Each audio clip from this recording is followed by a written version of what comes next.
So this whole big wheel phenomena, the idea, or actually it's been around for a while, you go back over 100 years and big wheels were part of what bikes were about. I mean, 32 inches was a standard size. There was 28 and 32 were very standard size back in the late 1800s. Roads got smoother and you just didn't really need such a big wheel. Things got more compact. And, the 26-inch wheel was something that was brought over from Germany in the 20s, in the mid-20s by Ignaz Schwinn. And we picked up that 26-inch wheel and did our first mountain bikes. And that's because that was what was available on a big fat knobby tire. We were going for the biggest wheel we could get. I mean, we tried 24s, we tried 20s. 20s were pretty attractive because you could get alloy rims from BMX at the time. But they didn't ride well at all. We liked the bigger wheel. In the late 80s, Wes Williams, who started to do his big wheel bikes, he was doing it with a big Continental Goliath 700C by 45 tire, which was pretty big, but not quite 29 inches. They called that a 28. Then I got together with Mark Slate from Wilderness Trail Bikes, and we did, we had been talking for years about the concept of doing a bigger wheel. And, we didn't, going back and forth, will it work, will it not? I mean, there's this side, that side, acceleration versus rolling resistance and traction. And it was a lot of lip flap, And we finally said, we got to try this out.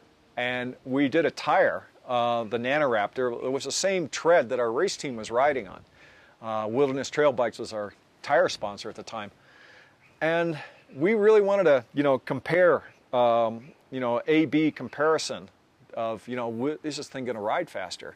And Mark came up with the tire, and I built a bike that was as close to my 26-inch, hardtail as I could possibly get it. They were both almost identical in geometry and material and all that. And, decided after some riding, about 6 months of riding that bike and going back and riding the 26, that there's a lot of validity to this. However, at the time, man, there was one tire. We were using road rims, and the forks were on the primitive side, Now the mountain bike, the whole 29er thing has gotten to the point where we've put the investment in working with some of the best, Fox, RockShox, in order to get the highest quality fork, the same sort of quality that you find on a 26. That's just starting to happen. And I think that's what we bring to the table as a big company. Someone can argue, there's always been the argument, oh, this little guy, this little custom guy can do anything. Well, he still has constraints. It's really hard for a little guy to get a fork made, to get a rim made, to have these strategic partnerships, or to shape the tubing or get special tubing, for this 29er bike. And we have the resource, and we've, our company, we've made a huge investment in it. We really believe in it, and we're bringing out new stuff and working on new stuff all the time. We want to be the leaders in 29, and we want to produce a bike that just puts big smiles on people's faces, and and just make people happy. I worked at a bike shop, and my owner had a beautiful high-wheeler. It was a Star, and I used to take that bike out, that old high-wheeler bike with a huge wheel, and I'd ride it in parades. And in fact, one time I rode it about 40 miles, and man, what an experience, trying to go down a big steep hill, not being able to back off and too much or do a header over the front. But that machine was incredible in its grace. The big wheel, this big, gyroscope and everything, and it was so graceful.